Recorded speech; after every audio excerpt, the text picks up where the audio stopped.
بسم الله الرحمن الرحيم. السلام عليكم ورحمة الله وبركاته. إن الحمد لله نحمده ونستعينه ونستغفره ونعوذ بالله من شرور أنفسنا وسيئات أعمالنا. من يهده الله فلا مضل له ومن يضلل فلا هادي له. وأشهد أن لا إله إلا الله وحده لا شريك له وأشهد أن محمدا عبده ورسوله. يا أيها الذين آمنوا اتقوا الله حق تقاته ولا تموتن إلا وأنتم مسلمون. يا أيها الناس اتقوا ربكم الذي خلقكم من نفس واحدة وخلق منها زوجها وبث منهما رجالا كثيرا ونساء واتقوا الله الذي تساءلون به والأرحام إن الله كان عليكم رقيبا. يا أيها الذين آمنوا اتقوا الله وقولوا قولا سديدا يصلح لكم أعمالكم ويغفر لكم ذنوبكم ومن يطع الله ورسوله فقد فاز فوزا عظيما. أما بعد فإن أصدق الحديث كتاب الله وأحسن الهدي هدي محمد صلى الله عليه وسلم وشر الأمور محدثاتها وكل محدثة بدعة وكل بدعة ضلالة وكل ضلالة في النار. சர்வ புகழும் புகழ்ச்சியும் எல்லாம் வல்ல அல்லாஹ் சுப்ஹானஹு வ தஆலாவுக்கே உரித்தாகட்டும். சலாமும் சலவாத்தும் அவன் அருமை தூதர் பெருமானார் நபிகள் நாயகம் ஸல்லல்லாஹு அலைஹி வஸல்லம் அவர்கள் மீதிலும் அன்னாருடைய வாழ்க்கை வழிமுறைகளை தங்களுடைய வாழ்க்கை வழிமுறைகளாக எடுத்து நடந்த உத்தம சஹாபாக்கள், தாபியீன்கள், தபா தாபியீன்கள், நல்லடியார்கள் நம் அனைவர்கள் மீதிலும் என்றென்றும் எப்போதும் உண்டாகட்டுமாக. அல்லாஹ்வுடைய பேரருளால் அவனுடைய மார்க்கத்தை தூயமான முறையில் கற்றுக்கொள்ள வேண்டும் என்ற நல்ல நோக்கத்தோடு அல்லாஹ்வினுடைய இந்த மாளிகையிலே நாம் அனைவரும் ஒன்று கொள்ளும் இருக்கிறோம். அல்ஹம்துலில்லாஹ். இந்த அருமையான சந்தர்ப்பத்தில் ஒரு இடர்நிலை, ஒரு கடுமையான ஒரு மழை, அந்த நிலையிலும் அல்லாஹ்வுடைய மார்க்கத்தை கற்பதற்காக இந்த இடத்தில் நீங்கள் ஒன்று கொள்ளும் இருக்கிறீர்கள். உண்மையிலே ரசூலுல்லாஹி ஸல்லல்லாஹு அலைஹி வஸல்லம் அவர்கள் சொன்னார்கள், ஒரு கூட்டம் அல்லாஹ்வுடைய மாளிகையிலே ஒன்று குழுமி அவனுடைய வேதத்தை ஓதி அவர்களுக்கு மத்தியிலே அவர்கள் கற்றுக்கொள்வார்களாக இருந்தால் அவர்களுக்கு இல்லா நஸலத் அலைஹிமுர் ரஹ்மா, அல்லாஹு தஆலா அவர்களுக்கு ரஹ்மத்தை கொடுக்கின்றான். மலக்குமார்கள் அவர்களை சூழ்ந்து கொள்கிறார்கள். தன்னிடம் இருப்பவர்களிடம் அல்லாஹு தஆலா இந்த சபையிலே உட்கார்ந்து கொண்டிருப்பவர்களை பற்றி பேசுகிறான் அப்படின்னு சொல்லி ரசூலுல்லாஹி ஸல்லல்லாஹு அலைஹி வஸல்லம் அவர்கள் சொன்னார்கள். இன்றைக்கு நம்ம பார்த்தோம் என்று சொன்னால், இந்த சடவாத உலகத்தில், அதாவது பயான்களுக்கு வந்து உட்கார்ந்து பயான்களை கேட்குறங்கிறது ரொம்ப ஒரு சவாலான ஒரு விஷயம். அதில் இப்போ என்னென்னு சொன்னால், நிறைய ஆண்களும் தான், சில பெண்களும் தான் பள்ளி வாயிலுக்கு ஒரு பயான் ப்ரோக்ராம் ஏற்பாடு செஞ்சுருக்கி அப்படின்னு கேட்டால் பெரும்பாலும் சொல்லக்கூடிய ஷாட்டுகள், இன்றைக்கு தானே பாப்பா எல்லாம் லைவ் டெலிகாஸ்ட் பண்ணப்படுது, ஃபேஸ்புக்கில் வருது, யூடியூப்பில் வருது, என்ன மார்க்க சம்பந்தமாக கூகுளில் எந்த வசனத்தை அடித்தாலும் அது நமக்கு தெரியுது, அதைத்தானே கேட்குறோம் அப்படின்னு சொல்லி ஒரு சில ஷாட்டுகள் சொல்கிறார்கள். இந்த ஃபேஸ்புக்கில் பார்க்குற ஒரு இடர்நிலை வேறு, சுகையினம் காரணமாக அல்லது கொள்ள இல்லாத சில நிர்பந்த சூழல் காரணமாக வராமல் அப்படி முகநூல் வழியாக அவங்க என்னதுக்கு அல்லாஹ் தஆலா கூலி கொடுப்பான். ஆனால் எல்லா வாய்ப்பு வசதியும் இருந்து, உடல் ஆரோக்கியம் இருந்து, வர்றதுக்குரிய வாய்ப்புகள் இருந்து, எல்லாமே இருந்து இப்படியான ஒரு சாட்டுப்போக்கு சொல்வார்களாக இருந்தால் இந்த நன்மை அவர்களால் அடைந்து கொள்ள முடியாது என்பதை அன்புள்ள சகோதரிகளே ஆரம்பத்தில் என்ன செய்யணும், புரிஞ்சு கொள்ளணும். இப்போ நம்ம யூடியூப்பில் ஒரு பயானை பார்க்குற நம்ம ஒரு மணித்தேல பயானை முழுமையாக பார்க்குறோமான்னு கேட்டாலும் கிடையாது. ஒரு மணித்தேல பயானை முழுமையாக பார்க்குறதும் கிடையாது. அதை பார்த்துட்டு இருக்கும்போது அடுத்த எட்டோ அல்லது வேர்னியோ ஷைத்தான் வந்து என்ன செய்வான், இன்னொரு பக்கத்தால் நம்முடைய மூளையை கொண்டு போயிடுவான். இன்றைக்கு அன்புள்ள சகோதரிகளை காலம் எப்படி பெய்துன்னு கேட்டால், மௌலைமார்களிடத்தில் இருக்கக்கூடியவர்கள் சொல்கிறாங்க என்றால், ஒரு நிமிஷ பயான் ஒன்று போடுங்கள், ஒரு நிமிஷம் ஸ்டேட்டஸ் வாட்ஸ்அப்பில் வைக்கிறதுக்காக வேண்டி ஒரு நிமிஷ பயான் ஷோர்ட்டாக ஏதாவது பேசுங்க, ஒரு 3 நிமிஷம் ரீல்ஸ் பேசுங்க, பிரச்சனை இல்லை. இன்னும் ஒரு 1 ஹவரெல்லாம் இந்த பயானுக்கு கழிக்க இயலாது. ஆனால் 2 மணித்தால படத்தை சலிப்பு தட்டாமல், கண் சிமிட்டாமல், தூங்காமல் அழகாக பார்த்துக்கிருக்கிறோம். இப்போ எந்த அளவுக்கு இன்றைக்கு இந்த சடவாத உலகம் நம்மளை கொண்டு போய் வச்சிருக்குது என்று சொன்ன அன்புள்ள சகோதரிகளே, இன்றைக்கு நம்ம எல்லோருமே இந்த கையடக்க தொலைபேசியை யூஸ் பண்ணுறோமான்னு கேட்டால் கிடையாது. நம்ம ஃபோனை யூஸ் பண்ணுறோமா, ஃபோன் நம்மளை யூஸ் பண்ணுது. நல்லா நாங்கள் புரிஞ்சுக்கணும். உங்களோட வாழ்க்கையில் பாருங்கள், உங்கள் பிள்ளையுடைய வாழ்க்கையில் பாருங்கள். இந்த தொலைபேசியை நம்மளை என்ன செய்யுது, இயக்கிட்டு இருக்குது. என்னென்னு சொன்னால், ஒரு விஷயத்தை பார்ப்பதற்காண்டி போவோம். அந்த விஷயம் ஒரு வீடியோ பார்க்குறதுக்காக சமையல் சம்பந்தமான குறிப்பு வைங்களேன். உங்களோட டிபார்ட்மெண்ட்டுக்குள்ளே வரேன், சமையல் சம்பந்தமான ஒரு குறிப்பு 15 நிமிஷம் வீடியோ. அந்த சமையல் சம்பந்தமான குறிப்பை பார்த்தாலும் 15 நிமிஷத்தோட ஃபோனை தூக்கி அது முடிஞ்சோன்னு வச்சு நம்ம அடுத்த வேலையை பார்க்குற மண்ட கடல் கிடையாது. குறைஞ்சது 1 மணி நேரம் அந்த ஃபோனில் என்ன செய்கிறோம், காலத்தை உருட்டுறோம். இந்த ஃபோன் நம்மளை யூஸ் பண்ணுதுங்கிறதுக்கு இன்னொரு உதாரணம் சொல்லலாம். ஃபோன் யூஸ் பண்ணுறதுக்கு நம்ம பிள்ளைகிட்ட கொடுத்தோம்னு சொன்னால், சரி நீங்கள் ஒரு இதை பார்க்க கொடுக்குறீங்க, அந்த பிள்ளை மகன் 20 நிமிஷம் தான் பார்க்குறதுண்டு 20வது நிமிடத்தில் வாங்கி எடுங்கலை, கத்துவான் ஒரு கத்து. அன்புள்ள சகோதரிகளே, ஃபோன் அவனை யூஸ் பண்ணுது. அப்போ ஃபோனை நம்ம யூஸ் பண்ணினோம்னு சொன்னால் குறித்த நேரத்துக்குள்ளே அந்த வேலையை முடிச்சிருவோம். ஆனால் இந்த உலகத்தை பொறுத்த வரைக்கும் ஃபோன் நம்மளை ஆக்கிரமித்து அதனுடைய கொண்ட்ரோலுக்குள்ளே வச்சுக்கிருக்கிறது. நேரம் அறியாமல், இரவு பகல் அறியாமல் நாம் என்ன செய்கிறோம், அந்த உலகத்துக்குள்ளேயே பயணிச்சுட்டு இருக்கிறோம் என்பதை அன்புள்ள சகோதரிகளே முதலாவது நாங்கள் தெரிஞ்சு கொள்ளணும். இது மிகப்பெரிய ஒரு ஆபத்து என்பதையும் நாங்கள் முதலாவது புரிஞ்சுக்கணும். இன்றைக்கு இந்த தர்பியா நிகழ்ச்சியில் மன அமைதிக்கு இஸ்லாம் கூறும் வழிகாட்டல்கள் என்ற ஒரு தலைப்பின் வாயிலாக நான் பேசுமாறு பணிக்கப்பட்டிருக்கிறேன். உண்மையிலே இந்த தலைப்பு தரப்பட்டதுக்கு ஒரு நோக்கம் இருக்கிறது. என்ன நோக்கம் என்று கேட்டால், இன்றைய உலகத்தை நீங்கள் பார்த்தீங்கன்னு சொன்னால் எல்லா விஷயத்திலும் ஏதோ ஒரு வேறு வழியில் தான் கொண்டு போய் முடிச்சு போடுவாங்க. இன்றைக்கி சோர்வாக இருந்தாலும், சரியான ஸ்ட்ரெஸ், மன அழுத்தம் வழங்குதானே, கணவன் மனைவி பிரச்சனை இல்லைன்னு சொன்னாலும் அதுக்கின்றைக்கு சில சென்டர்கள் உருவாக்கப்பட்டு இன்றைக்கி நம்ம பகுதிகளையும் வருது. கொழும்புல ஏற்கனவே பல வருடங்களுக்கு முன்னாடி தொடஞ்சாச்சு, ஆனால் நம்ம பகுதியிலையும் வருது.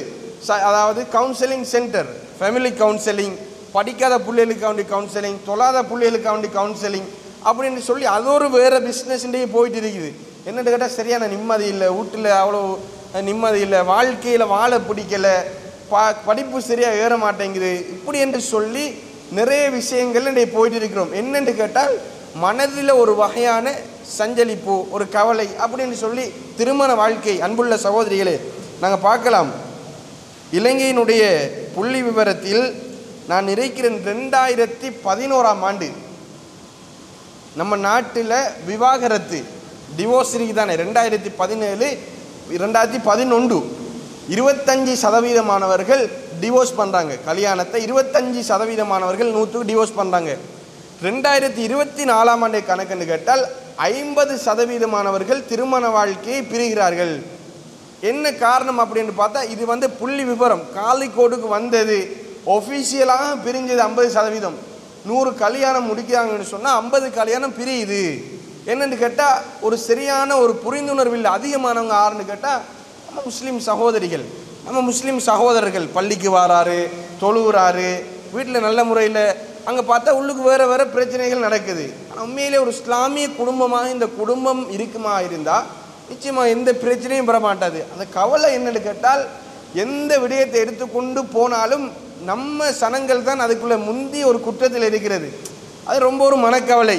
நாம் தான் மார்க்கத்தை பேசுகிறோம், நம்ம தான் வீதி ஒழுங்கை பேசுகிறோம், நாம் தான் போதை வசத்தை பேசுகிறோம், நாம் தான் சிறுவர் துஷ்பிரியத்தை பற்றி பேசுகிறோம், நாம் தான் பெரியவங்களை மதிக்கணும்னு பேசுகிறோம், நாம் தான் சிறுவர்களுக்கு இரக்கம் காட்டணும்னு பேசுகிறோம்.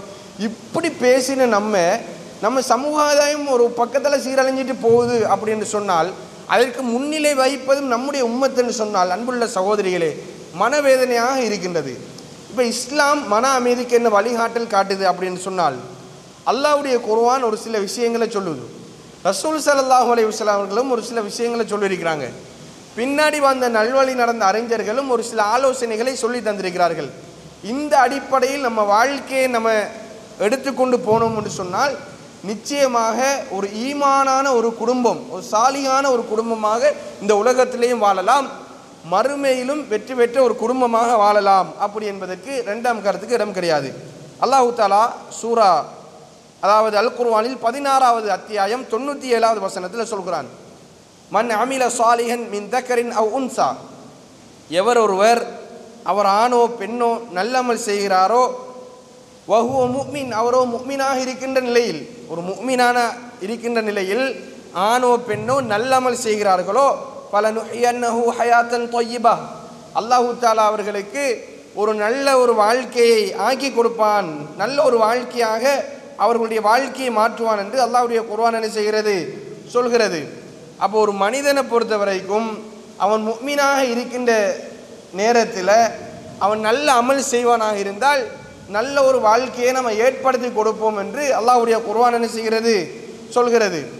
ரசூலுல்லாஹி ஸல்லல்லாஹு அலைஹி வஸல்லம் அவர்கள் சொல்கிறார்கள், அஜபல் அம்ரில் முஃமின், ஒரு முஃமினுடைய விடயம் ஆச்சரியமானது என்று ரசூலுல்லாஹ் சொல்லிவிட்டு சொல்கிறார்கள், இன்ன அம்ர குல்லஹு லஹு கைர், அவனுக்கு எல்லா விடயமும் நலவாகவே அமைகிறது.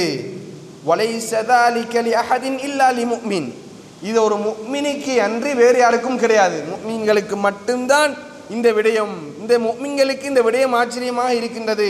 முஃமின்களுடைய விடயத்தில் இன் அஸாபத்ஹு ஸர்ரா ஷக்கர, அவனுக்கு ஒரு கெடுதி நடந்துவிட்டால் அல்லாஹ்வை புகழ்கிறான், ஃபகான கைரன் லஹு, அது அவனுக்கு நலவாக அமைந்து விடுகிறது என்று ரசூலுல்லாஹி ஸல்லல்லாஹு அலைஹி வஸல்லம் சொல்லிவிட்டு, வ இன் அஸாபத்ஹு ضرா, அவனுக்கு ஒரு கெடுதி அமைந்து விட்டால் சபர, அவன் பொறுமையாக இருக்கிறான், ஃபகான கைரன் லஹு, அது அவனுக்கு நலவாக அமைகிறது.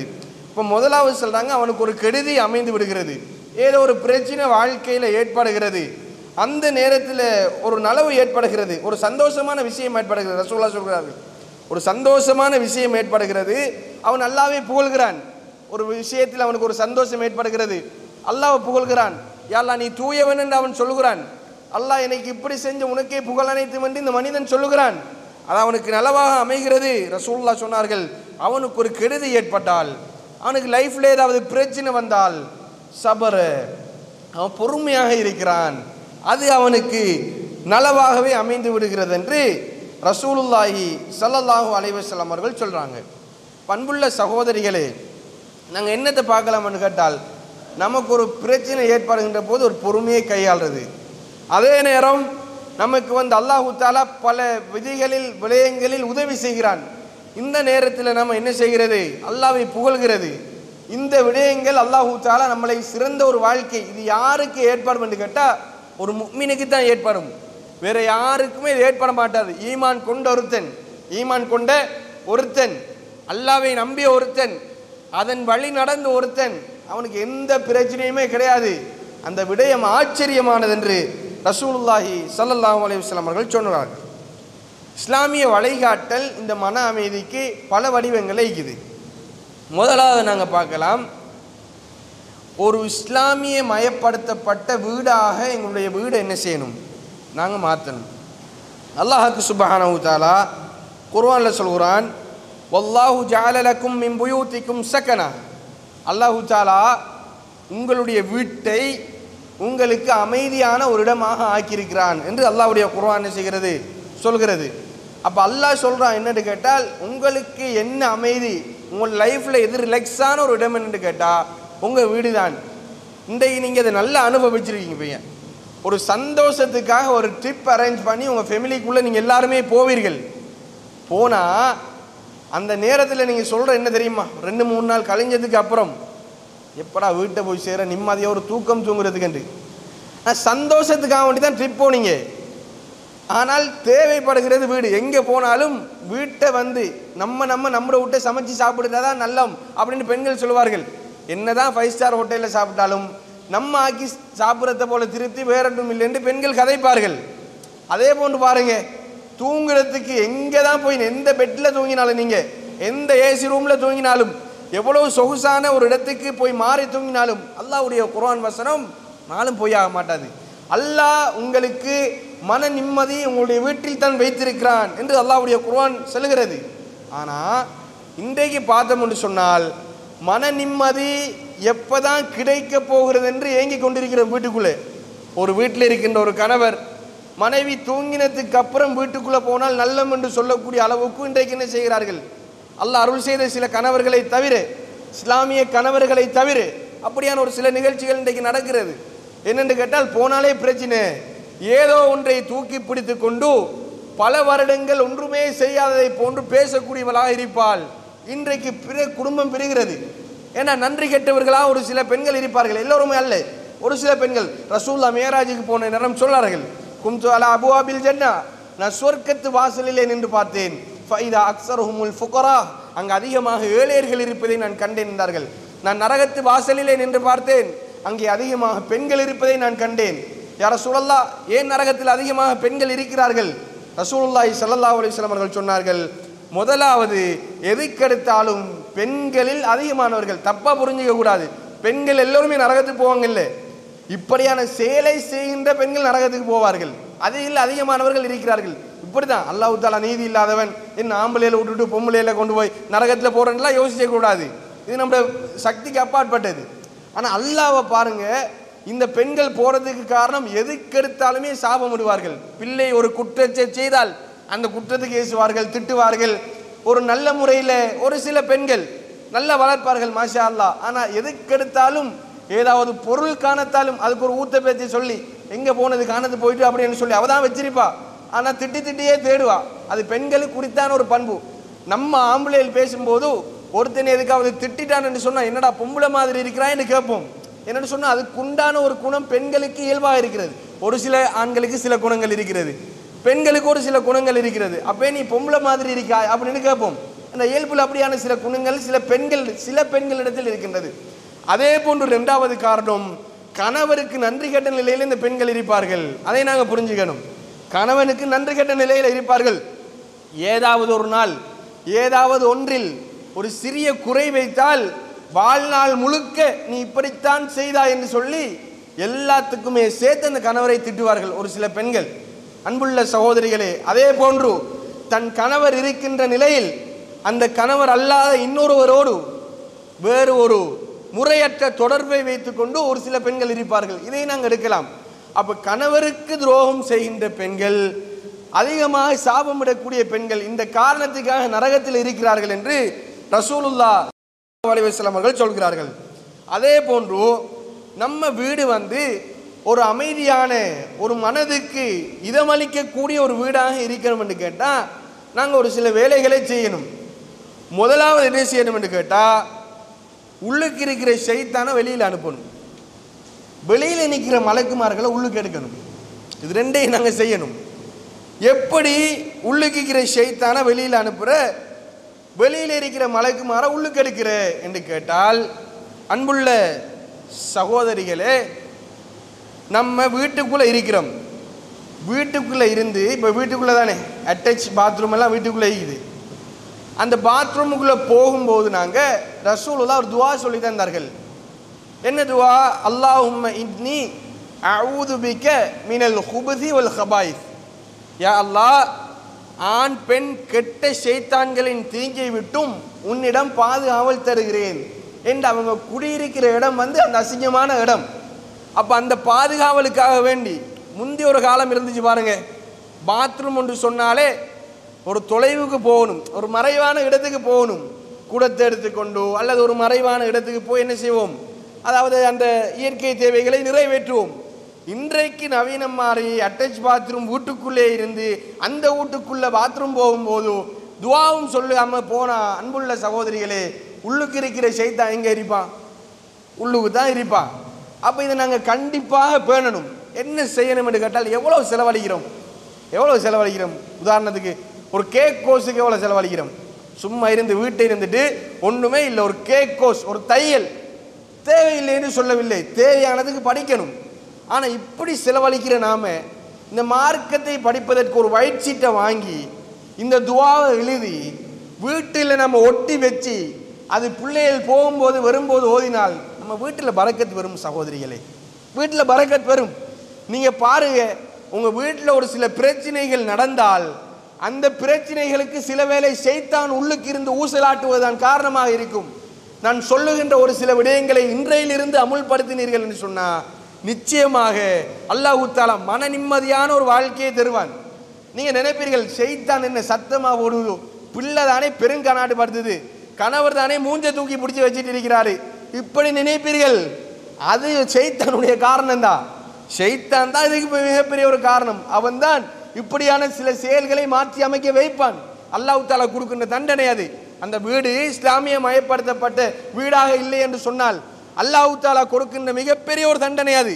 ஆனால் நல்லா புரிஞ்சுக்கணும் பண்புள்ள சகோதரிகளே, வெளியில இருக்கிற மலக்குமார்களை உள்ளுக்கு எடுக்கணும் அப்படின்னு சொன்ன அன்புள்ள சகோதரிகளே, ரசூலுல்லாஹி ஸல்லல்லாஹு அலைஹி வஸல்லம் அவர்கள் சொன்னார்கள், யாரெல்லாம் வீட்டில் சூரா பக்கரா ஓதுகிறார்களோ, வீட்டில் அதான் சொல்லுகிறார்களோ, அந்த வீட்டில் அன்புள்ள சகோதரிகளே ஷைத்தானுடைய தீங்கு இருக்க மாட்டாது. அப்போ சூரா பக்கரா, அன்புள்ள சகோதரி, சூரா பக்கரா விடுங்க, எப்போ சத்தம் போட்டு நம்ம குர்ஆன் ஓதினது, இதெல்லாம் நம்ம ஒரு பெரிய பொருட்படுத்துறது இல்லை.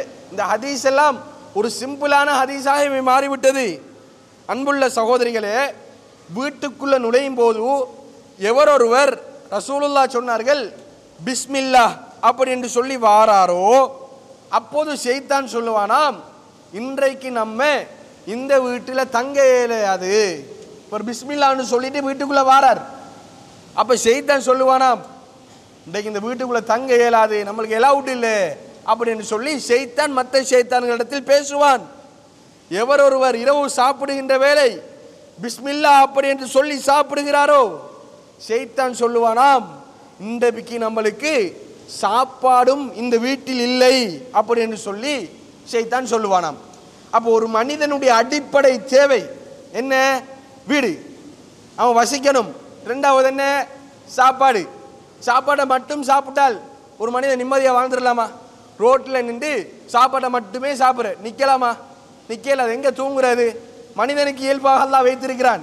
வீட்டை மட்டும் வைத்தால், வீட்டில் மட்டுமே இருக்கிறோம் அன்புள்ள சகோதரிகளே, சாப்பாடு இல்லை, மௌத்தாய் செத்து போயிடுவான், உடல்ல சக்தி இல்லாமல் போயிடும். இப்படி இருக்கும் ஒரு மனிதனுடைய அடிப்படை தேவை, பிரதானமான தேவைகள்ல முக்கியமான ரெண்டு. ஷைத்தான் சொல்லுவானா, பிஸ்மில் சொல்லி உள்ளுக்கு வாரார், இந்த வீட்டில் இன்னைக்கு நமக்கு தங்கத்துக்கு அலவுட் இல்லை. ராவு சாப்பாடு சாப்பிடுகின்ற போது பிஸ்மில் சொல்லுகிறார், இந்த வீட்டில் நமக்கு இன்றைக்கு உணவும் இல்லை, உணவும் சாப்பாடும் இல்லை என்று சொன்னால் உள்ளுகிற ஷைத்தான் வெளியே போவான். சகோதரிகளே, இதை நான் நல்லா புரிஞ்சு கொள்ளணும். இதை நாங்கள் ஒரு பிஸ்மில்லா என்று எழுதி சாப்பிடும் போது துவா ஓதுவோம், தூங்கும் போது துவா ஓதுவோம், தூங்கி எழும்பிய போது துவா ஓதுவோம், மலசல கூடத்துக்கு போகும்போது துவா ஓதுவோம், வெளியே வரும்போது துவா ஓதுவோம். மறதி சகோதரிகளே, ஓதக்கூடாது என்று யாரும் நினைக்கிறீர்களே? மனுஷன் தானே, மனுஷன் தானே, ஒரு மறதி ஏற்படும். இந்த நிமித்தமாக என்ன செய்கிறோம்? நம்ம மறந்து போகிறோம். அந்த ஞாபக மூட்டலுக்காக வேண்டி ஒரு இஸ்லாமிய மயப்படுத்தப்பட்ட வீடு இப்படியான ஒரு வீடாக இருக்கணும். இந்த டெக்னிக்குகளை நம்ம யூஸ் பண்ணினோம் என்று சொன்னால் அல்லாஹு தாலா வாழ்க்கையில் நல்ல ஒரு செழிப்பான, ஆரோக்கியமான, நிம்மதியான ஒரு வீட்டு சூழலை உருவாக்குவான் என்பதில் எந்த ஒரு இரண்டாம் கருத்துக்கும் இடம் கிடையாது. இரண்டாவதாக மிக முக்கியமானது, அல் குர்ஆனோடு நம்முடைய தொடர்புகளை நம்ம பேணி பாதுகாக்கணும். இந்த எத்தனை பயான் தனி பயான் போடுபடுகிறது அல் குர்ஆனுடைய சிறப்பு சம்பந்தமாக மட்டும். இதுக்கு பிறகு சூடு பிடிக்கும். பாருங்க, ரமலான் வரப்போகுது தானே, ஏன் சூடு பிடிக்கும்? ரமலான்ல அல் குர்ஆன் ஓதி 30 ஓதி முடிக்கணும், அப்பதான் சொர்க்கம் கிடைக்கும். தப்புன்னு சொல்ல வரவில்லை சகோதரிகளே. ரமலான்ல ஒருவர் அல்ஹம்துலில்லாஹ் 30 நாள் 30 ஜுஸை ஓதி முடித்து விட்டார், அல்லாஹ் அவருக்கு அருள் செய்வான். ஆனால் அந்த மூடிய குர்ஆன் ஏனைய 11 மாதங்களில் திறக்கப்படவில்லை சகோதரிகளே, திறக்கப்படவில்லை. அது ஒரு புழுதி படிந்த நிலையில் ஒரு மூலையில் இருக்கும். மீண்டும் தூசியை தட்டி ரமலானுடைய மாதத்தில் மாத்திரம் ஓதுவது ஒரு தேவைக்காக அந்த குர்ஆனை பயன்படுத்துவதை போன்று ஆகிவிடும். அல்லாஹ் பாதுகாக்க வேண்டும். ரமலானுடைய நாட்களில் மாத்திரம் ஓதுங்கள் என்று ஒரு இடத்திலையும் பெறவில்லை சகோதரிகளே, நான் நல்லா புரிஞ்சுக்கணும். அப்போ அல் குர்ஆனுடனான எங்களுடைய தொடர்பை நாங்கள் வளர்க்கணும். அப்போ அல் குர்ஆனை அல்லாஹ்வுடைய தூதர் ரசூலுல்லாஹி ஸல்லல்லாஹு அலைஹி வஸல்லம் அவர்கள் சொல்கிறார்கள், இக்ராஉல் குர்ஆன், இந்த குர்ஆனை நீங்கள் ஓதுங்க, ஃபஇன்னஹு யஅதி யௌமல் கியாமத்தி ஷஃபீஅன் லி அஸ்ஹாபி, இது நாளைக்கு மறுமையில் அதை ஓதியவருக்கு சிபாரிசு செய்யும் நாங்கள் ரசூலுல்லாஹ். சூரா பக்ரா, சூரா ஆல இம்ரான் ஓதியவருக்காக பரிந்து பேசும், போட்டி போடும் நாங்கள் ரசூலுல்லாஹ். அன்புள்ள சகோதரிகளே, நாம் இதில் பொதுபோக்காக இருக்கின்றோம். ஆனால் இன்றைக்கு நாங்கள் பார்க்கலாம், இந்த உலக கல்வி மார்க்க கல்வி என்று சொல்லி 2 கல்வியாக பிரித்தது தான் நம்ம சமூகத்தில் ஏற்பட்ட ஆகப்பெரிய ஒரு சாபக்கேடு. கல்வி என்று சொன்ன மொத்தமாக கல்வி தான் சகோதரிகளே, அது எல்லாமே சமமாக இருக்கணுங்கிறத நம்ம நிலைப்பாடு. இன்றைக்கு ஒரு சிலர் என்ன சொல்லுவாங்க தெரியுமா? கல்வி என்பது கூடாது, உலக கல்வி படித்தால் டாக்டர் ஆனால் சொர்க்கம் போக முடியுமா? தவறான ஒரு வாதம். அன்புள்ள சகோதரிகளே, நம்ம எதிர்பார்க்கிற என்ன தெரியுமா? உதாரணமாக ஒரு டாக்டர் இஸ்லாமிய டாக்டராக இருக்கணும், அவர் மார்க்கம் தெரிஞ்ச ஒரு டாக்டராக இருக்கணும், அவர் தொழுகையை பாதுகாத்த ஒரு டாக்டராக இருக்கணும், அவர் வசதி இருந்தால் ஹஜ் செய்கின்ற டாக்டராக இருக்கணும், அவர் வேறு வேறு கொமிஷன் எடுக்காமல் ஒரு ஈமானுள்ள அல்லாஹ்வுக்கு பயந்து மருத்துவம் செய்யக்கூடிய ஒரு வைத்தியராக இருக்கணும். அப்படி இருந்து அவர் சொர்க்கம் போகிற டாக்டர் என்று நாம் சொல்கிறோம். இல்லாமல் அவர் அந்த படிப்பை மட்டும் படித்தார்ன்னு சொன்னால் அது மறுமைக்கு பிரயோசனம் இல்லாத கல்வி. அதைத்தான் நாங்கள் நினைக்கணும். அது மறுமைக்கு பிரயோசனமான இல்லாத ஒரு கல்வி. இப்போ நம்ம வாழ்க்கையில் நிம்மதியை தேர்றதுக்கு நம்ம பிள்ளைகள் விஷயத்தில் நம்ம எடுத்துக்கொண்ட அக்கறை, அன்புள்ள சகோதரிகளே, இன்றைக்கு நாங்கள் பார்க்கலாம். எல்லா பெற்றோர்களையும் சொல்லவில்லை, நான் சொல்லுகின்ற விடயங்களை ஏன் நம்மளுக்குத்தான் சொல்கிறார் என்று நீங்கள் நினைக்கவும் கூடாது. நான் சொல்லுகின்றேன், இது இருந்த நம்ம திருத்திக் கொள்ளணும். இன்றைக்கு பிள்ளையை அழகாக வழி நடத்தி ஸ்கூலுக்கு அனுப்புகிறோம். பிள்ளை ஸ்கூலுக்கு சரியாக தான் போகுது. உடுப்பயம் பண்ணி, முடிக்கு எண்ணெய் போட்டு, நல்லா முடியை சீவி, ஷூக்கு பொலிஷ் பண்ணி, டை போட்டு, பேக் போட்டு, முன்னுக்கு தண்ணி போட்டுலாம் வச்சு அழகாக போகுது, பசுந்தாக போகுது. மாலை அந்திக்கு குர்ஆன் மதரசாவுக்கு பிள்ளை என்ன உடுப்போட போகுதுன்னு உமாவுக்கு தெரியும், வாப்பாவுக்கு தெரியும். இந்த ட்ரெஸ் அயம் பண்ணி கொடுக்கறதுலேருந்து அதை நம்ம ஊட்டி வளர்க்குறோம். நல்லா புரிஞ்சு கொள்ளணும். பிள்ளைகள் இருக்குதானே, சின்ன பிள்ளைகள், அது கெட்ட பேச்சு ஒரு நாளும் பேசாது, கேட்ட பேச்சு ஏன் பேசும். பிள்ளை பிறந்த போது நம்ம என்னத்தை கதைக்கிறோமோ அதுதான் அந்த பிள்ளையுடைய வாழ்க்கையில் மீண்டும் வரும். சகோதரிகளே, நல்லா யோசிச்சு பாருங்க. பிள்ளைக்கு எப்படி கெட்ட பேச்சு தெரிஞ்ச, பிள்ளைக்கு எப்படி சலான் சொன்னா பதில் சொல்லணும்னு தெரிஞ்ச. நம்ம எல்லாம் படிச்சு கொடுத்தது. நம்ம சிரிச்சிக்கு யாருக்காலும் திட்டுவோமா? சிரிச்சிக்கு திட்ட மாட்டோம். சந்தோஷம் இருக்கும்போது கோவப்படுவோமா? கோவப்பட மாட்டோம். அப்போ பிள்ளை அவதானிக்கும், இவருடைய முகபாவனை எப்படி இருக்குது, சரி இது எதுக்கு யூஸ் பண்ணுறது, கோபத்துக்கு யூஸ் பண்ணுற வார்த்தை தான் போடா அப்படின்னு சொன்னால் ஒரு கெட்ட ஒரு வார்த்தை, மரியாதை இல்லாமல் பேசுகின்ற வார்த்தை, போடான்னு சிரிச்சிக்கு சொல்லுவோமா? இல்லை, போடா அப்படின்னு சொல்லி விரசுவோம். அப்போ பிள்ளை பார்க்கும், ஓஹோ இது ஒரு கெட்ட வார்த்தை, பெரியவர்களுக்கு மரியாதை இல்லாமல் ஒருவர் பேசுகின்ற ஒரு வார்த்தை என்று பிள்ளை பிடித்து கொள்ளும். அதை போன்று பிள்ளைகளுக்கு இந்த உடுப்பயன் பண்ணி மதரசாக்கு அனுப்புகிற விஷயத்தில் இருந்து நாங்கள் ஆரம்பத்தில் தவறு விடுகிறோம். சகோதரிகளை, தவறு விடுகின்றோம். இது சாதாரண ஒரு தவறல்ல, பிள்ளை புரிந்து கொள்ளும். இது 2ஆம் நிலை கல்வி என்பதாக. 1ஆம் நிலை கல்வி ஸ்கூல் அது போகணும் கட்டாயம். மதரசாவுக்கு போனா என்ன, போகாட்டி என்ன, இப்படி என்று சொல்லக்கூடிய ஒரு சூழலை உருவாக்கித்தான் வளர்க்கின்றோம் ஆரம்பத்திலிருந்து. பிறகு அந்த பிள்ளைக்கு, அன்புள்ள சகோதரிகளே, ஸ்கூலில் வந்துட்டா நல்லா குர்ஆன் ஓதி வந்த பிள்ளை 5ஆம் ஆண்டு ஸ்காலர்ஷிப்புக்காக வேண்டி அந்த பிள்ளையை நாம் மதரசாவுக்கு அனுப்புறல்ல. இங்கே நடக்குதா அந்த பிரச்சனைகள்? இந்த ஊரில் இருக்குதா சொல்லுங்க, எனக்கு தெரியல. இருந்தால் சொல்லுகின்றேன். ஒரு ஸ்காலர்ஷிப் எக்ஸாமுக்காக வேண்டி அது கவர்மெண்ட் நடத்தணுமா இல்லையான்னு சொல்ல 2வது விஷயம். அது கவர்மெண்ட்டுக்கு உண்டான பிரச்சனை, தேவையில்லாத ஒரு எக்ஸாம். அது உம்மாமார் படிக்கிற ஒரு எக்ஸாம், பிள்ளை படிக்கிற எக்ஸாம் இல்லை. உம்மாமார் தான் பின்னால் நின்று அந்த வயசில் படி படி படி என்று சொல்லி விளையாடுற வயசில் அந்த பிள்ளைடைய மனசை பாழாக்குற ஒரு எக்ஸாம். அது நடத்தணுமா இல்லையான்னு சொல்ல சர்ச்சைக்குரிய கருத்துக்கள் இந்த அரசாங்கத்தில் போயிட்டு இருக்குது. அதை விடுங்க. எப்படி நடக்குது தெரியுமா? 3ஆம் ஆண்டு வரைக்கும் நல்லா குர்ஆனை ஓதிட்டு வந்த பிள்ளை 4ஆம் ஆண்டு ஒன்று நிற்குது, 2 வருடம் ஸ்காலர்ஷிப்பும் தயாராகுது. ஆ பா தா சா எல்லாம் ஓதி வந்து மஹ்ரஜாக ஹா எப்படி மொழியணும், காஃப் எப்படி சொல்லணும்னு சொல்லி வந்த புள்ள, அப்பதான் குர்ஆன் எழுத்த கூட்டி ஓதி தெரிஞ்ச புள்ள, அப்பதான் அல் குர்ஆனிய வசனத்தை ராகம் எடுத்து ஓதிய புள்ள, அல் குர்ஆனுடைய கல்விக்கு 2ஆம் நிலை கொடுத்து இன்றைக்கு வேறு ஒரு கல்விக்கு அனுப்பப்படுகிறது. அனுப்பின பிரச்சனை இல்லையா? இன்றைக்கு ஒரு சிலர் அதுலேயும் விசேஷம் கொஞ்சம் மார்க்கத்தில் எக்ஸ்பர்டானாக்கள் என்னமா செய்வாங்க, மதரசாக்கு போய் பாடத்தை கொடுத்து போட்டு உடனே வா, அசரத்தை சொல்லி போட்டு உடனே வா. எங்கேயாவது கேள்விப்பட்டீங்களா ஸ்காலர்ஷிப் கிளாஸில் பெர்மிஷன் எடுத்து மதரசாக்கு வந்துட்டு? ஒரு காலம் நடக்காது உலகத்தில். சகோதரிகளே, நான் ஒரு ஒரு மிகப்பெரிய ஒரு அநியாயம் செய்கின்றோம். 2 வருடம் பிள்ளையுடைய கல்வி பாதிக்கப்பட்டு 2வது வருடம் முடிஞ்சா 6ஆம் ஆண்டில் திருப்ப அனுப்புகிறோம் குர்ஆன். அல்லாஹ் மீது ஆணையிட்டு சொல்கிறேன், எத்தனையோ மாணவர்கள் இந்த ஓஎல் படிக்கிறாங்க, ஏஎல் படிக்கிறாங்க, குர்ஆன் ஓத தெரியா. இப்போ 6ஆம் ஆண்டில் ஒரு சில பிள்ளை போகும். இந்த காலத்தில் இருக்கிற வசதிக்கு சில பிள்ளை போகவே மாட்டா. 6ஆம் ஆண்டில் கொண்டு போய் அனுப்புகிறோம். திருப்பி இந்த பிள்ளை ஆபாத்தா படிக்கும் என்று நினைக்கிறீர்களா? 100 பிள்ளை என்று சொன்னால் விரல் விட்டு எண்ணக்கூடிய ஒரு 10-15 பிள்ளை படிக்கும். சகோதரிகளே, மற்ற 95-90 பிள்ளைகளுடைய நிலைமை என்ன? கேள்விக்குறியான ஒரு வாழ்க்கை.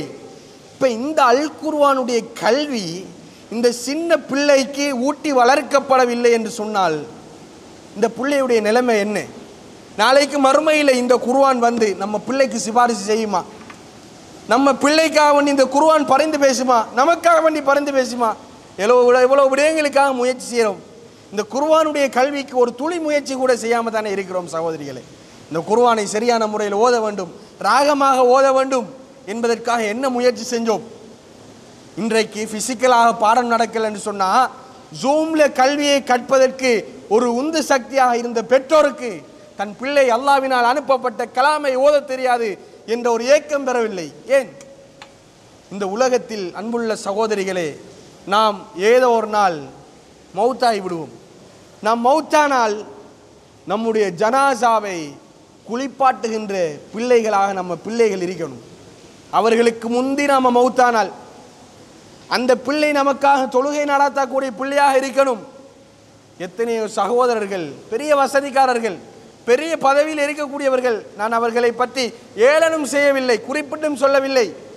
உம்மா மௌத்தானால் போல இருக்கிறாங்க, அசரத் வாங்க தொழுவிக்கிறதுக்கு. உம்மா மௌத்தாயிட்டா தொழுவிக்கிறதுவா தெரியாது. நம்ம இவ்வளவு காலம் 10 மாதம் இவன் என்ன கலர் என்று தெரியாமல் வயிற்றில் சுமந்து, ஆனா பெண்ணா என்று தெரியாமல் சுமந்து, நல்லவனா கெட்டவனா என்பது தெரியாமல் சுமந்து இந்த பிள்ளையை கஷ்டப்பட்டு பெத்தெடுத்துட்டு அந்த பிள்ளை ஒரு வேறு திசையில் போகுது. என்ற அன்புள்ள சகோதரிகளே, எந்த அளவுக்கு நம்ம பொடுபோக்கா இருக்கிறோம். நம்ம மௌத்தானா நீங்க நினைக்கிறீர்களா?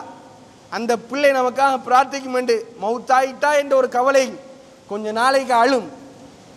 அதுக்கு பிறகு தாய் தந்தை என்று சொன்னாலே மறந்து போயிடும். அவன் ரூட்டில் போயிட்டே இருப்பான். இதுக்கா பிள்ளை வளர்த்தோம்? இதுக்கா நம்ம பிள்ளை வளர்த்தோம்? சகோதரிகளே, இந்த பிள்ளை வளர்ப்புக்குரிய ஒரு மகிமையை கொடுக்காமல் இன்றைக்கு நம்ம எப்படி நம்ம வாழ்க்கையில் நிம்மதியை தேடுறேன்? இன்றைக்கு ஆக பெரிய நிம்மதி இழந்த ஒரு காரணம் நம்ம சமூகத்தில் பிள்ளை வளர்ப்பில் ஏற்பட்ட மிகப்பெரிய ஒரு கோளாறு. பிள்ளை வளர்ப்பில் ஏற்பட்ட கோளாறு. ஆம்பளை பிள்ளைகள், அல்லாஹு அக்பர், அல்லாஹ் பாதுகாத்த ஒரு பிள்ளைகளை தவிர வேறு வேறு திசையில் போயிட்டு பிள்ளைகள் போதைக்கு அடிமையாகி விட்டது. தந்தையினுடைய சொல்லுக்கு கட்டுப்படல. ஒரு முடி வெட்டதுக்கு கூட தந்தைக்கு சொல்ல முடியாத ஒரு நிலை. பிள்ளை முடி வெட்டிட்டு வாரான் வீட்டு. ரசூல் ஸல்லல்லாஹு அலைஹி வஸல்லம் அவர்கள் தடுத்த ஒரு முறையில் வாரான். நஹா ரசூலுல்லாஹி ஸல்லல்லாஹு அலைஹி வஸல்லம் அனில் கஸ். ரசூலுல்லாஹி ஸல்லல்லாஹு அலைஹி வஸல்லம் அவர்கள் ஒரு பக்கம் சிரைத்து மறுபக்கம் முடி வைப்பதை தடுத்தார்கள். படிச்சிருக்கிறோம், எல்லாருமே படிச்சிருக்கிறோம். இன்றைய மகன் 3-4 கோடோட வீட்டுக்கு வாரான். என்னடா என்று தட்டி கேட்பதற்கு பாப்பால முடியல, உம்மாவால் அதுக்கும் முடியல. அவன் பாட்டிலே திரிகிறான். ஒரு சின்ன பிள்ளையாக வளர்ந்தா, ஒரு சின்ன பிள்ளையாக அதை வளர்த்தால் நிலைமை இருக்குமா? பெண் பிள்ளைகள், யுவதிகள் அல்லாஹ் பாதுகாக்கணும். இன்றைக்கு ஏற்பட்ட ஆகப்பெரிய சாபக்கேடு பெண் பிள்ளைகள். இந்த கொரோனாவுக்கு பின்னாடி ஜூம் கிளாஸ் உருவாகி கிளாஸை தவிர மற்ற எல்லாத்துலேயும் தொடர்பு வச்சு வேறு வேறு பிரச்சனைகள், சொல்லொண்ணாத பிரச்சனைகளுக்குள் அகப்பட்ட நம்முடைய யுவதிகள் இன்னும் மீள முடியாமல் தத்தளித்து கொண்டிருக்கின்ற ஒரு காலத்தில் இருக்கிறோம் சகோதரிகளே. இந்த பிள்ளைக்கு ஆரம்பத்தில் ஈமானண்டா இதா மகன், இஸ்லாமண்டா இதா மகன், துஆண்டா இதா மகன் என்று படித்து கொடுத்திருந்தால் இந்த நிலைமைக்கு நம்ம போய்க்க மாட்டோம். பிள்ளைகளால் ஏங்கக்கூடிய தாய் தந்தையர்கள் நிறைய பேர் இருக்கிறாங்க. வெளியில் சொல்ல முடியாது. ஏதோ பெத்திட்டோம், தன் சகோதரிக்கு கூட தெரியாமல் சில குற்றத்தை மறைக்கக்கூடிய பெற்றோர்களும் இருக்கத்தான் செய்கிறார்கள். நான் சொல்லும்போது சில நிகழ்வுகள் உங்களுக்கு கண்ணுக்குள்ளே ஓடும். தன்னுடைய கணவருக்கு கூட செல்லாமல் ஒரு சில தாய்மார்கள் மறைச்சிட்டு இருக்கிறாங்க. தன் மனைவிக்கு தெரியாமல் ஒரு சில கணவர்மார் மறைச்சிட்டு இருக்கிறாங்க. பிள்ளையோடு செஞ்ச சில குற்றங்கள் சொல்ல இயலாது. அவர மனசுக்குள்ளேயே வச்சுட்டு அது அப்படியே டிப்ரெஷன் ஆகி அதுக்கு பிறகு மென்டலாகி திரிகிற நிறைய பெற்றோர்களும் இருக்கத்தான் செய்கிறாங்க. சகோதரிகளே, பிள்ளைகளை ஈமானுள்ள ஒரு பிள்ளைகளாக ஆரம்பத்தில் இருந்து வளர்த்தோம் என்று சொன்னால் அந்த பிள்ளை போதும் நம்முடைய கண்குளிர்ச்சி. அந்த பிள்ளை போதும் நம்முடைய கண்குளிர்ச்சி. ரசூலுல்லாஹி அலைஹி வஸல்லம் அவர்கள் இருக்கிறாங்க. அவரோட பேர குழந்தை எல்லாருமே இருக்கிறாங்க. ஒரு ஈச்சம் பல குவியல் அல்லாஹ் தஆலா நபிகளாருக்கும் நபிகளாருடைய குடும்பத்துக்கும் ஜக்காத்து பொருளை அல்லாஹ் தஆலா தடை செஞ்சிருந்தான். அவங்க சாப்பிட இயலாது. ரசூல் ஸல்லல்லாஹு அலைஹி வஸல்லம் ஒரு பேர குழந்தை வந்து அந்த ஜக்காத்து குவியலில் இருந்த ஒரு பேரிச்சம்பழத்தை எடுத்து வாயில் சாப்பிட்றாங்க. இதில் 2 விஷயத்தை புரிஞ்சுக்கணும் சகோதரிகளே. இந்த வாயில் வச்ச பேரிச்சம்பழத்தை எடுத்து மீண்டும் அந்த குவியலில் போடலாமா? போற இயலாது. அல்லாஹ்வுடைய தூதரை குடும்பத்துக்கு தடுத்தாங்க. பேர பிள்ளை, சின்ன பிள்ளை, அல்லாஹ் பாவம் எழுதுவானா? இது நன்மையா தீமையான அந்த பிள்ளைக்கு தெரியுமா? தெரியாது. பிள்ளை சாப்பிட்டது. ரசூலுல்லாஹ் அவதானிக்கிறாங்க. ஓடி போய் தந்த விரலை அந்த பிள்ளையினுடைய வாய்க்குள்ள ஓட்டி பஹ் பஹ் துப்புங்க மகன் துப்புங்க, அலா தாரி பண்ணாலான குலஹாரா, உங்களுக்கு தெரியாத மகன் அல்லாஹு தாலா இதை ஹராமாக்கி இருக்கிறான், இது தேவையில்லை மகன் துப்புங்க. நாங்கள் அந்த பிஞ்சு நெஞ்சில் ஹராம் எது ஹலால் எது என்பதை ஊட்டி வளர்த்தார்கள் சகோதரிகளே, ஊட்டி வளர்த்தார்கள். அல்லாஹ்வுடைய தூதர் நெருங்கி பழக்கினார்கள். பிள்ளையை தூக்கி வைத்து அல்லாஹ்வுடைய தூதர் தோளிலே வைத்து ஒரு சமுதாயத்துக்கே இமாமத் செய்தார்கள். இன்றைக்கு பிள்ளையில பள்ளிக்கு கூட்டிட்டு மாறல, பள்ளியில கூட்டிக்கு வாரல, பிள்ளை தெரியாது, பள்ளி என்றா என்னன்னு தெரியாது, தொழுகை என்றா என்னன்னு தெரியாது. பாப்பா மட்டும் போறார், பிள்ளை வீட்டை இருக்குது, பிள்ளை மட்டும் போகிறார், பாப்பா வீட்டை இருக்குது. எல்லாத்துமே நாம தீமையை செஞ்சுட்டு என்ன எதிர்பார்க்கிறது தெரியுமா? வாழ்க்கையில நிம்மதி கிடைக்கணும். எப்படி சகோதரிகளே, ஆரம்பத்தில் ஒரு குடும்ப கட்டமைப்பு, அந்த வீட்டிலே ஒரு இஸ்லாமிய குடும்பமாக நம்ம இல்லைன்னு சொன்னால் எப்படி நம்ம நாளைக்கு அல்லாஹ்விடத்தில் போய் என் பிள்ளை என் குடும்பம் சொர்க்கம் வேண்டும் என்று எப்படி சகோதரிகளை கேட்பது? அந்நிய கலாச்சாரம் என்று கத்துரும். அந்நிய கலாச்சாரம், யூதர்களுடைய கலாச்சாரம், பலஸ்தீனில் போட்டு அடிக்கிறான், சிறுவர்களை பார்க்குறோம், மூக்கொரு பக்கம் கண்ணொரு பக்கம் இருக்கிறது, அழிஞ்சு போவானுகள் யூதனுகள் அப்படின்னு சொல்லி அழுகிறோம். அந்த யூதனுடைய ஒரு கலாச்சாரத்தை தான் இன்றைக்கு நம்ம வீட்டில் கொண்டாடுறோம். பர்த்டே, ஒரு பிறந்த நாள் கலாச்சாரத்தை இன்றைக்கு நம்ம வீட்டில் கொண்டாடி இருக்கிறோம் சகோதரிகளை. இது ஹராம் என்று தெரியாதவங்க யாரும் இல்லை. என்ன காரணம் சொல்கிறேன்? சின்ன பிள்ளை தானே, சந்தோஷத்துக்காக வேண்டி கொண்டாடட்டும். பிள்ளை சின்ன பிள்ளை சந்தோஷத்துக்காக வேண்டி சில வணங்க போகிறேன்டா விடுவோமா? விட மாட்டோம். பர்த்டே கொண்டாடுறோம். வந்த சின்ன பிள்ளைக்கு நாங்கள் பர்த்டே கொண்டாடுறோம், பெரியவர்கள் பர்த்டே கொண்டாடுறோம், பலூன் உடைக்கும், வாட்ஸ்அப்பில் விஷ் பண்ணுறோம், ஃபேஸ்புக்கில் விஷ் பண்ணுறோம், இன்ஸ்டாகிராமில் விஷ் பண்ணுறோம்.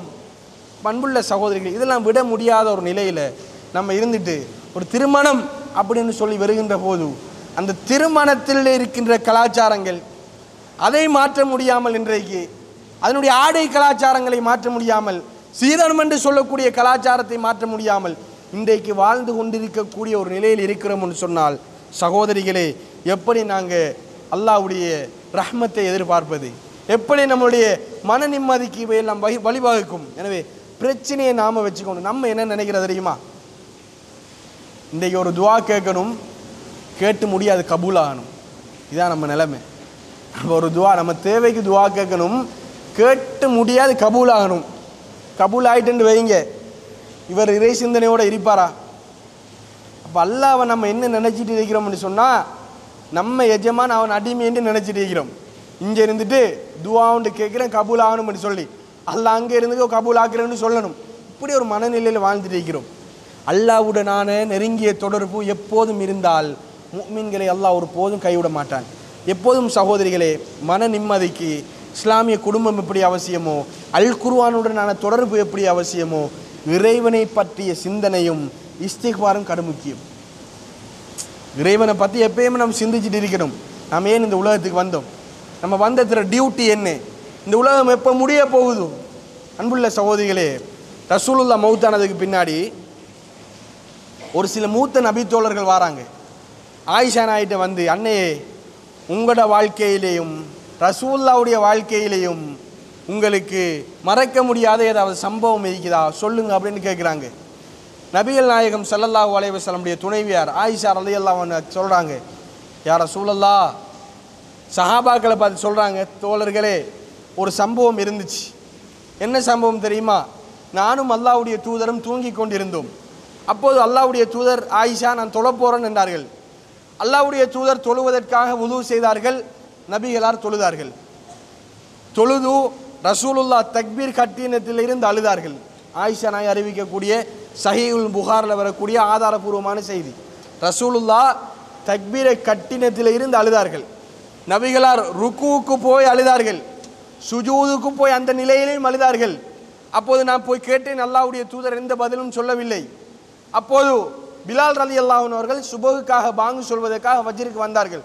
அப்போது அல்லாஹ்வுடைய தூதரிடத்தில் கேட்டார்கள், ரசூலுல்லாஹ் அழுது அழுது அவருடைய தாடி நனைந்து விட்டது, அவருடைய மடி நனைந்து விட்டது, அந்த அளவுக்கு ரசூலுல்லாஹ் அழுதார்கள். அப்போது பிலால் ரலியல்லாஹு அன்ஹு கேட்குறாங்க, அல்லாஹ்வுடைய தூதரே, பிலால் ரலியல்லாஹு கேட்குறாங்க, அல்லாஹ்வின் தூதரே ஏன் நீங்கள் அழுகிறீங்க, என்ன காரணம் என்று. ரசூலுல்லாஹ் சொல்கிறாங்க, இன்று இரவு எனக்கு ஒரு அல் குர்ஆனிய வசனம் இறங்கியது, அதை நினைத்து நான் அழுகிறேன் என்றாங்க. என்ன வசனம்? சூரா ஆல இம்ரானினுடைய ஒரு வசனம். இன்ன ஃபீ ஹல்கி ஸமாவாத்தி வல் அர்த், நிச்சயமாக வானங்கள் பூமியை படைத்ததிலும், வக்திலாஃபில் லைலி வன் நஹார், இரவு பகல் மாறி மாறி வருவதிலும், லஆயாத்தில் உலில் அல்பாப், புத்தி உள்ளவர்களுக்கு நிறைய அத்தாட்சிகள் இருக்கிறது. வானங்கள் பூமியை படைத்ததிலும் இந்த இரவு பகல் மாறி மாறி வருவதிலும் புத்தி உள்ளவர்களுக்கு நிறையவே அத்தாட்சி இருக்கிறது. அல்லதீன யذ்குரூனல்லாஹ கியாமா வகுஊதா வஅலா ஜுனூபிஹிம் வயதஃபக்கரூன ஃபீ ஹல்கி ஸமாவாத்தி வல் அர்த், அவர்கள் அல்லாஹ்வை அமர்ந்த நிலையிலும் திக்ர் செய்வார்கள். அல்லாஹ்வை அல்லதீன யذ்குரூனல்லாஹ கியாமா, நின்ற நிலையிலும் அவர்கள் திக்ர் செய்வார்கள். வகுஊதா, அமர்ந்த நிலையிலும் அல்லாஹ்வை திக்ர் செய்வார்கள். வஅலா ஜுனூபிஹிம், அல்லாஹ்வின் பால் சாய்ந்த நிலையிலும், அவர்கள் சாய்ந்த நிலையில் இருந்தாலும் திக்ர் செய்வார்கள். வயதஃபக்கரூன ஃபீ ஹல்கி ஸமாவாத்தி வல் அர்த், வானங்கள் பூமி எதற்காக படைக்கப்பட்டது என்பதை இந்த மக்கள் சிந்திப்பார்கள். சிந்தித்து என்ன சொல்வார்களாம் தெரியுமா? ரப்பனா மா ஹலக்த ஹாதா பாத்திலா, யா அல்லாஹ், இந்த வானத்தை இந்த பூமியை நீ வீணுக்காக படைக்கவில்லை, சுப்ஹானக், நீ தூயவன், ஃபகினா அதாபன் நார், நரக அதாபில் இருந்து எங்களை பாதுகாத்து விடு என்று இந்த மக்கள் சொல்லுவார்கள். இந்த வசனம் இறங்கியது, இதை நினைத்து நான் அழுதேன் என்றார்கள். நமக்கு தெரியணும் சகோதரிகளே, ஏன் இந்த வானம் அல்லாஹ் படைத்தான், ஏன் இந்த அண்ட சராசரம் படைக்கப்பட்டது, ஏன் நாம படைக்கப்பட்டோம். இந்த உலகத்தில் நம்முடைய வாழ்க்கை எங்கேயோ ஒரு நாள் தொங்கல போய் முடியத்தானே போகிறது. இதுக்கேற்ற மாதிரி நம்ம அல்லாவை நினைக்கணும் சகோதரிகளே. அல்லாஹ் யார், அவனுடைய சிஃபத்துகள் என்ன, அவன் எப்படிப்பட்டவன், அவன் எப்படி தயால குணம் கொண்டவன், எப்படி இறக்க முடியவன், இதை நாங்கள் நினைக்கணும். நினைச்சு எங்களுடைய வாழ்க்கையில் நாங்கள் மாற்றத்தை கொண்டு வருவதற்கு முயற்சி செய்யணும். அல்லாஹ்விடத்தில் இஸ்திக்ஃபார் செய்யணும். ரசூலுல்லாஹ் சொல்கிறார்கள், வல்லாஹி, அல்லாஹ் மீது ஆணையிட்டு சொல்கிறேன், ரசூலுல்லாஹ் சொல்கிறார்கள், அல்லாஹ் மீது ஆணையிட்டு சொல்கிறேன், இன்னி ல அஸ்தக்ஃபிருல்லாஹ் வ அதூபு இலைஹ் ஃபீ யௌமின் அக்ஸர மின் 70 மர்ரா, 70 தடவைக்கும் அதிகமாக ஒரு நாளைக்கு நான் திக்ர் செய்கிறேன், அல்லாஹ்வை இஸ்திக்ஃபார் செய்கிறேன்னு சொன்னாங்க ரசூலுல்லாஹ். யார் சொல்கிறாங்க? முன்பின் பாவம் மன்னிக்கப்பட்ட ரசூலுல்லாஹ் சொல்கிறாங்க, ஒரு நாளைக்கு 70 தடவைக்கு, இன்னொரு அறிவிப்பிலே 100 தடவைக்கு மேலாக ரசூலுல்லாஹ் நான் இஸ்திக்ஃபார் செய்கிறேன்னு சொன்னாங்க. அல்லாஹ்வுடைய தூதரே அப்படி கேட்டாங்கன்னு சொன்னால், பலகீனத்திலும் பலகீனமாக, குலிக்கல் இன்சானு லஈஃபா, அல்லாஹ் தஆலா மனிதர்களை பலகீனமாகத்தான் படைத்திருக்கிறேன்னு சொல்கிறான். பலகீனமாக படைக்கப்பட்ட நாம எவ்வளோ சகோதரிகளே நம்ம வாழ்க்கையில் இஸ்திக்ஃபார் செய்வதற்கு நாங்கள் கற்றுக்கொள்ள வேண்டும். அடுத்ததாக தொழுகையை நாங்கள் பேணணும் சகோதரிகளே. தொழுகையை நாங்கள் கட்டாயமாக பேணணும். நம்ம வாழ்க்கையில் ஒரு வெற்றியினுடைய இலக்கை அடையணும்னு கேட்டால் தொழுகையால் மட்டும்தான் முடியும். நபிகள் நாயகம் ஸல்லல்லாஹு அலைஹி வஸல்லம் அவர்கள் சொன்னார்கள், நாளைக்கு மறுமையில் இந்த மனிதர்கள் எழுப்பாட்டப்பட்டு விசாரணை செய்யப்படுகின்ற போது முதலாவதாக விசாரிக்கப்படுகின்றது இந்த தொழுகையை பற்றி நாங்கள் ரசூலுல்லாஹ். அஸ்ஸலாத்து மிஃப்தாஹுல் ஜன்னா, இந்த தொழுகை சுவர்க்கத்துடைய திறவுகோல் என்னாங்க. எப்படி ஒரு அடைக்கப்பட்ட ஒரு அறைக்குள் திறப்பில்லாமல் போக முடியாதோ, இந்த தொழுகை இல்லாமல் சொர்க்கத்துக்கு போகலாம் நாங்கள் ரசூலுல்லாஹ். அந்த அளவுக்கு இந்த தொழுகை மிக முக்கியமானது. இன்ன ஸலாத்த தன்ஹானில் ஃபஹ்ஷாஇ வல் முன்கர், அல்லாஹ் சொல்கிறான், இந்த தொழுகை மானக்கேடான கெட்ட விடயங்களை விட்டு உங்களை பாதுகாக்கும். நீங்கள் எவ்வளோ பிழை செஞ்சாலும், நீங்கள் பிழை செய்ய தூண்டினாலும், இந்த தொழுகையை நீங்கள் நெருங்கும் போது, அல்லாஹ்வுடைய ஞாபகத்தில் இருக்கும் போதெல்லாம் அல்லாஹு தாலா இந்த தொழுகையின் மூலமாக உங்களுக்கு நல்ல பரக்கத் செய்வான். உங்களுடைய பாவங்களை அல்லாஹு தாலா அழிப்பான். நீங்கள் தொழுகையில் துஆ கேளுங்க, அல்லாஹ்விடத்தில் இஸ்திக்ஃபார் செய்யுங்க, அல்லாஹ் உங்களோட நெருங்கி வருவான். ஃபஇதா ஸஅலக இபாதி அன்னி ஃபஇன்னி கரீப், நபியே, என் அடியார்கள் என்னை பற்றி உன்னிடம் கேட்டால் நான் மிக சமீபத்தில் இருக்கிறேன் என்று அவர்களுக்கு சொல்லுங்க. வாழ்க்கையில் நிம்மதி வரும். இந்த தொழுகையில் அல்லாஹ்விடத்தில் நீங்கள் உங்கள் பிரச்சனைகளை சொல்லி சுஜூதில் அழுதால் போதும் சகோதரிகளே, அல்லாஹு தாலா நிச்சயமாக அதில் ஒரு பெரிய ரிலாக்ஸை வச்சிருக்கிறான். தஹஜ்ஜத்துடைய நேரத்தில், ஊர் உறங்குகின்ற நேரம், அல்லாஹ்விடத்தில் வாங்க, சுஜூதில் நம்ம பிரச்சனைகளை எப்போதும் சகோதரிகளே, ஒரு பிரச்சனை இருக்கின்ற நேரத்தில் ஒரு பிரச்சனை இன்னொரு ஆள்கிட்ட சொன்னால் அந்த பிரச்சனை கொஞ்சம் ரிலாக்ஸான மாதிரி இருக்கும். என்ன, நம்ம வாழ்க்கையில் ஏற்படுகின்ற ஒரு பிரச்சனை இன்னொரு ஆள்கிட்ட சொன்னால் அந்த பிரச்சனை கொஞ்சம் பாரம் குறைஞ்ச மாதிரி இருக்கும்.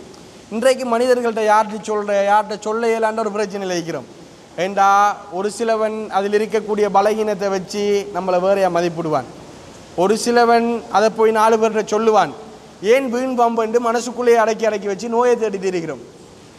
நல்லா சொல்கிறான், அப்படி இல்லை, அவன் யார்கிட்டையும் சொல்ல மாட்டான். அவன் நிரந்தரமாக தீர்வு தருவான். நீங்கள் வாங்க, அடிவானத்துக்கு இறங்குறேன், தஹஜ்ஜத்துடைய நேரம் வந்து கேளுங்க, நான் தருவதற்கு காத்திருக்கிறேன்னு அல்லாஹ் சொல்கிறான். நான் தாரேன், நீங்கள் வந்து கேளுங்க என்று அல்லாஹ் சொல்கிறான். நான் கேட்க மாட்டேன், சீரத்தில் நான் செய்வேன், சுபகம் தொழாமல் படுப்பேன் என்று தான் நம்ம தூங்கிட்டு இருக்கிறோம். பண்புள்ள சகோதரிகளே, இப்படி நாம் மார்க்கத்தினுடைய அடிப்படையான ஒரு சில விஷயங்களை விட்டு தூரமாகி தூரமாகி தூரமாகி போக போக வாழ்க்கையிலே நிம்மதி என்று சொல்லக்கூடியது இல்லாமலாகிவிடும் என்பதை நாங்கள் புரிந்து கொள்ளணும். அடுத்தது என்னென்னு சொன்னால், 5வது விஷயம், நம்ம நல்ல எண்ணங்களை உருவாக்கணும். நம்ம வாழ்க்கையில் நல்ல சில எண்ணங்களை உருவாக்கணும். அந்த எண்ணங்கள் எப்படி இருக்கணும் என்று கேட்டால் பாசிட்டிவான எண்ணங்களாக இருக்கணும். எப்படின்னு சொன்னால், இன்றைக்கு பிள்ளைகளை வளர்க்கின்ற நேரத்தில் அல்ஹம்துலில்லாஹ் எவ்வளோதான் பிள்ளை செஞ்சாலும் நாளைக்கு அந்த பிள்ளை திருந்துவான் அப்படின்னு சொல்லக்கூடிய ஒரு மனநிலை இருக்கணும். இவன் என்றா திருந்த மாட்டான், இவன் படிக்கவே மாட்டான், நாசமாக தான் போவான் அப்படின்னு சொன்னால் அவர் நாசமாக தான் போவார். அதை நம்ம கண்ணூடாக பார்க்கலாம். ஒரு அழகான உதாரணம் சொல்லி, அதுக்கு மூசா நபி அலைஹிஸ்ஸலாம் பிறந்து உம்மா பொட்டியில் போட்டு நதியில் அனுப்புகிறார். யார கையில் மூசா அலைஹிஸ்ஸலாம் கிடைக்கிறார்? ஃபிரௌனுடைய மனைவி ஆசியா நாயகி, அவருடைய கையில் கிடைக்கிறார். அந்த கையில் எடுத்த நேரம் ஃபிரௌனும் வாரார். அந்த சீசன் ஆண் பிள்ளைகளை கொலை செய்கின்ற சீசன். மனைவி கையில் எடுத்து ஃபிரௌன் என்னமா சொன்னார்? குர்ரத்து ஐனுன் லீ வலக், இந்த பிள்ளை எனக்கும் உங்களுக்கும் கண்குளிர்ச்சியாக இருக்கும் என்று சொல்லி ஆசியா ஃபிரௌன்ட சொல்கிறார் ரலியல்லாஹு அன்ஹா. ஃபிரௌன் என்ன சொல்கிறான் தெரியுமா? உங்களுக்கு தேவைன்னு சொன்னால் கண்குளிர்ச்சியாக இருக்கலாம், எனக்கு இவன் செட் ஆக மாட்டான்னு ஃபிரௌன் சொன்னான். உங்களுக்கு கண்குளிர்ச்சியாக இருக்கும், எனக்கு என்ன இவன் சரியே வரமாட்டான் என்று ஃபிரௌன் சொன்னான். அல்லாஹு தாலா சரியில்லாமலே ஆக்கினான். சகோதரிகளே, ரசூலுல்லாஹ் என்ன சொன்னாங்க? லவ் கால ஃபிரௌன் குர்ரத்து ஐனுன் லீ, ஃபிரௌன் எனக்கும் கண் குளிர்ச்சியாக இருக்கும் என்று, இந்த பிள்ளை எனக்கும் கண் குளிர்ச்சியாக நல்ல ஒரு சாலியான பிள்ளையாக இருக்கும் என்று சொல்லியிருந்தால் லஹதாஹுல்லாஹு பி, ஃபிரௌன் மூலமாக அல்லாஹு தாலா அவனுக்கு ஹிதாயத்து கொடுத்திருப்பானாங்க ரசூலுல்லாஹ். எப்படி பாருங்க, நமக்கு சரியே வரமாட்டான்னு சொன்னார், அல்லாஹு தாலா சரி வராமலே ஆக்கினான். இப்போ ஆரம்பத்தில் நல்ல எண்ணங்களை எங்களுடைய உள்ளத்தில் நாங்கள் வளர்த்து கொள்ளணும். உள்ளத்தில் கசடுகள், உள்ளத்தில் பொறாமைகள், வஞ்சகங்கள், துர்க்குணங்கள் இருக்குமாக இருந்தால் நம்மளுடைய வாழ்க்கையில் மன நிம்மதி இருக்கவே மாட்டாது. ரசூலுல்லாஹி ஸல்லல்லாஹு அலைஹி வஸல்லம் அவர்கள் என்ன சொன்னாங்க? இன்ன ஃபீ ஜஸதி முல்கா, இந்த உடம்பில் ஒரு சதை துண்டு இருக்கிறது. இதா சலுஹத் சலுஹல் ஜஸது குல்லுஹு, அது சீராகிவிட்டால் உடல் முழுவதும் சீராகிவிடும். இதா ஃபசதத் ஃபசதல் ஜஸது குல்லுஹு, அது ஃபசாதாகிவிட்டால் கெட்டுவிட்டால் உடல் முழுவதும் கெட்டுவிடும். அலா வஹியல் கல்ப், அறிந்து கொள்ளுங்க, அதுதான் உள்ளம் பண்ணாங்க ரசூலுல்லாஹ். உங்களுடைய உள்ளம்தான் உங்களோட உடம்பை இயக்கும். நம்ம உள்ளம்தான் நம்ம உடம்பை இயக்கும். நம்ம சில நேரம் மனசில் ஏதாவது கவலை என்று சொன்னால் நம்முடைய முகபாவனை மாறும். பாருங்க, வீட்டில் என்னதான் பிரச்சனை வந்தாலும் அந்த பிரச்சனையை அடக்கி அடக்கி வச்சு சந்தோஷமாக இருப்பதற்கு முயற்சி செய்யும். திடீரென்று முகம் காட்டி கொடுக்கும், வேற ஒரு கவலை இலைக்காரன்னு சொல்லி. நம்ம உள்ளம்தான் முழு உடம்பையும் இயக்கும் சகோதரிகளே. இந்த உள்ளத்தில் நாங்கள் நல்ல எண்ணங்களை எப்பவும் வச்சோம் என்று சொன்னால் வாழ்க்கையில் மன நிம்மதி கிடைக்கும். நிம்மதியான வாழ்வுக்கு இஸ்லாம் கூறும் மிக முக்கியமான அடிப்படை உள்ளத்தை நல்லா சீராக வச்சு எண்ணங்களை அழகாக்கணும். எல்லாமே நல்லா செய்வான்.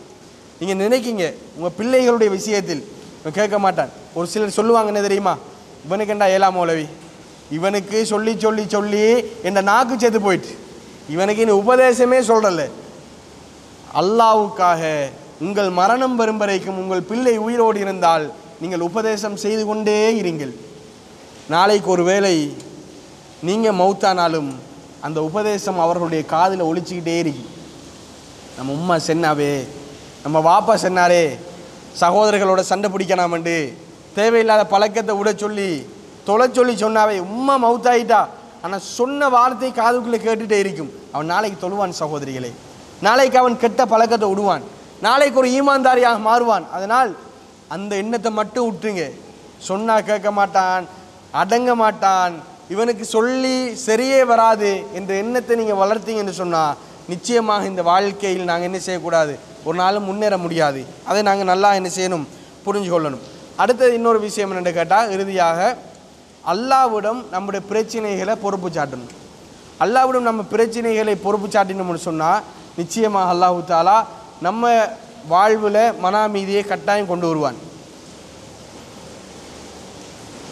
இப்ராஹிம் அலைஹிஸ்ஸலாத்து வஸ்ஸலாம் அவர்கள் நெருப்பு கொண்டதுக்குள்ளே தூக்கி போடப்படுகின்ற நேரம் அவர் என்ன சொன்னார்? ஹஸ்பி அல்லாஹு வனிஅமல் வக்கீல், அல்லாஹ் போதுமானவன், அவனிடத்தில் பொறுப்பு சாட்டுன்னு என்றார்.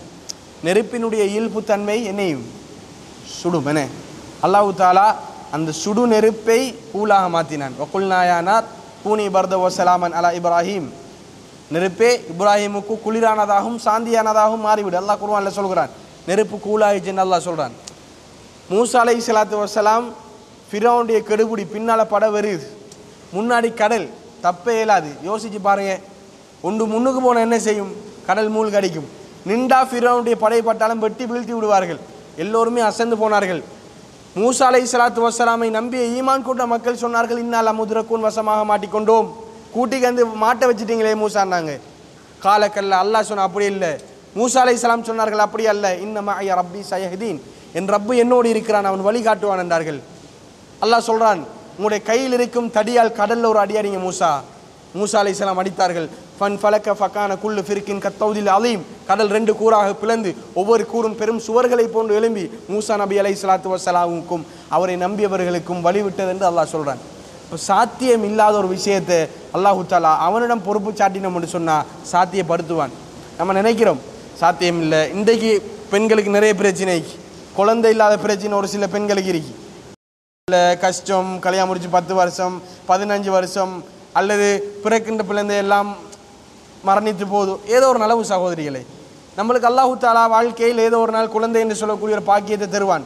அந்த குழந்தை ஒரு நாள் பிறந்து நமக்கு எதிராக மாறிவிட்டு ஒரு சாலிகான பிள்ளை இல்லாமல் ஒரு தாறுமாறாக ஒரு கெட்ட பிள்ளையாக மாறினால் நம்ம ரொம்ப அதை விட பிறந்திருக்க கூடாதுன்னு சொல்லி மன வருத்தப்படுவோம்.